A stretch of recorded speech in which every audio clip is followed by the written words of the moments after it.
Māku anō e hanga tōku nei whare, ko tōna tā huhu he hinau, o nā pau he māhoi, he patate.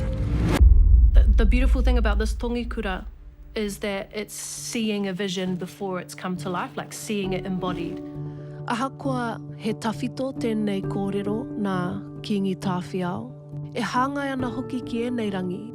Ahakoa te nui o te raru, te nui o te kino o te tāmitanga me ana hua.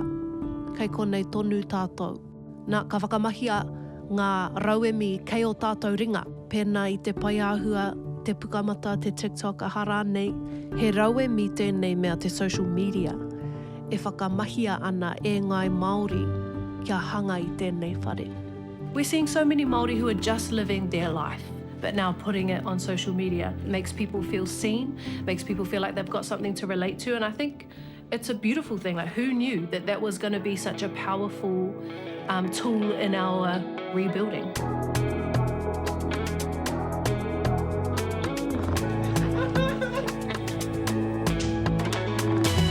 Whoa, now the night is heavy, sinking in shadows, but we don't fall down.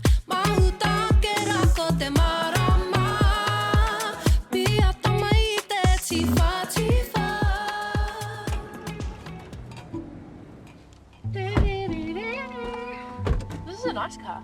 So I've been working on this album for a few months. It's called Hibiscus Mood, Love and Justice. And today is our WAIATA anthems, which is also the focus track of the album. It's like the last song of the album. And I feel like this song is the whole combination of love and justice.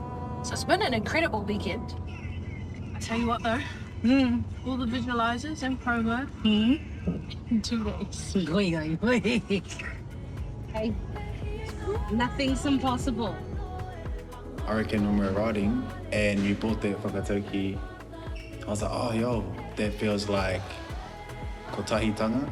I'm going to try and add kupu to the wata that talk about te rā wairua tōtaki tini. Yeah, and I reckon too, because part of the whakatauki e ko ngā pau o roto he māhoi, he patate, he hino. And I feel like that's me, like the lesser known rākau kia hanga i tētahi whare. Ka reo i tipu i taku reo Māori.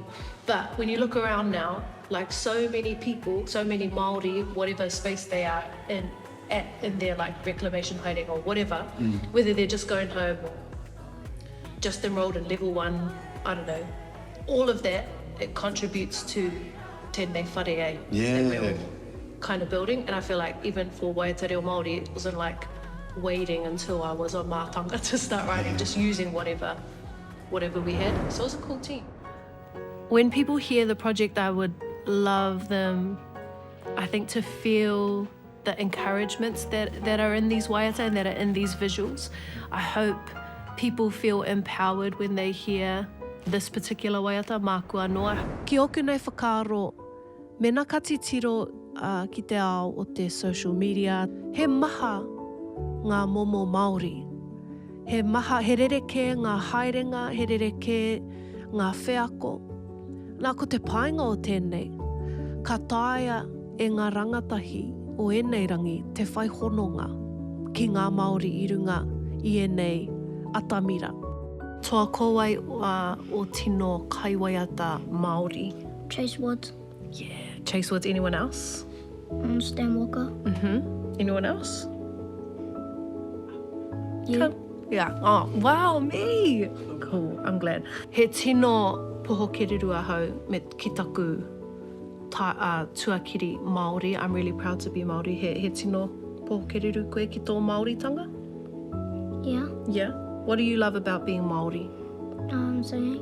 You love singing? That's great.